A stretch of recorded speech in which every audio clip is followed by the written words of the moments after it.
Ex-Menteri Agama Yakut Holil Qomas, YCQ, kembali diperiksa oleh Komisi Pemberantasan Korupsi, KPK, untuk kedua kalinya terkait penyidikan dugaan korupsi dalam penentuan kuota dan penyelenggaraan ibadah haji pada 2023 hingga 2024. Pemeriksaan ini dilakukan untuk melengkapi keterangan yang telah diperoleh oleh penyidik sebelumnya, termasuk hasil lawatan tim KPK ke Arab Saudi.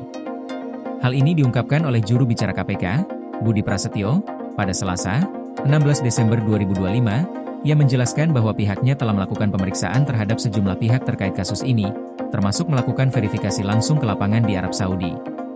Penyidik KPK sebelumnya telah melakukan kunjungan ke Arab Saudi untuk mendalami temuan-temuan terkait dengan penyelenggaraan haji. Salah satu hal yang menjadi fokus adalah fasilitas yang diterima jamaah, serta apakah seluruh fasilitas tersebut sesuai dengan yang dijanjikan. Selain itu, KPK juga memeriksa kondisi kepadatan tempat jamaah menunggu sebelum lempar jumrah di Mina.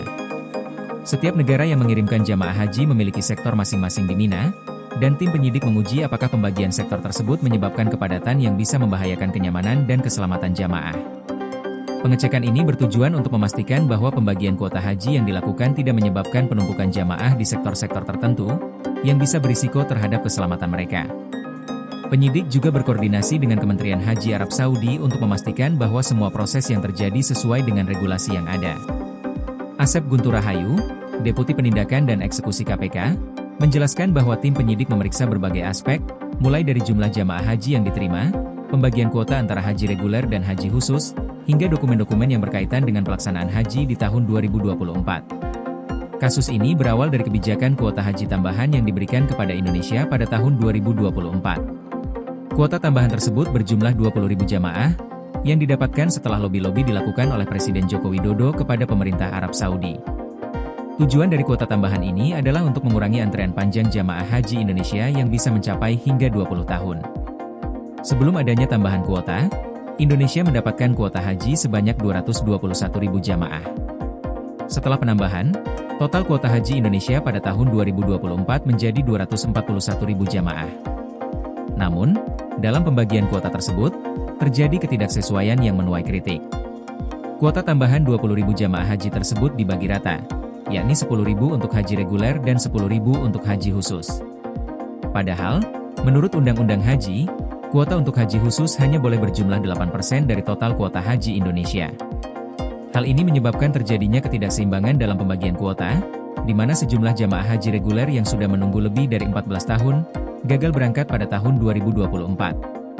KPK menyebutkan bahwa sebanyak 8.400 jamaah haji reguler yang sudah mengantre selama lebih dari 14 tahun, seharusnya bisa berangkat pada 2024 dengan adanya kuota tambahan, namun justru mereka tidak dapat berangkat.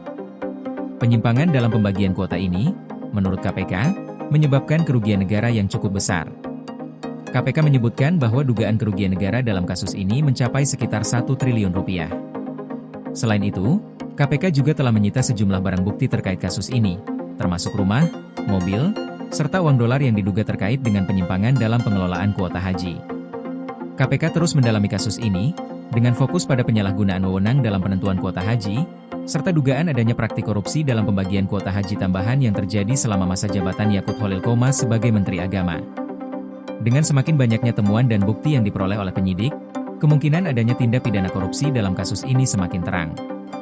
Penyidikan ini diperkirakan akan terus berlanjut, dengan KPK berkomitmen untuk mengungkap seluruh fakta dan memastikan keadilan bagi para jamaah haji yang terdampak oleh kebijakan tersebut.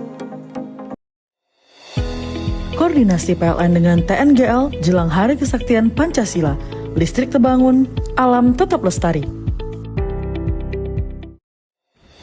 Panen perdana garam Aceh. PLN hadirkan energi untuk UMKM di momen menyambut Hari Kesaktian Pancasila.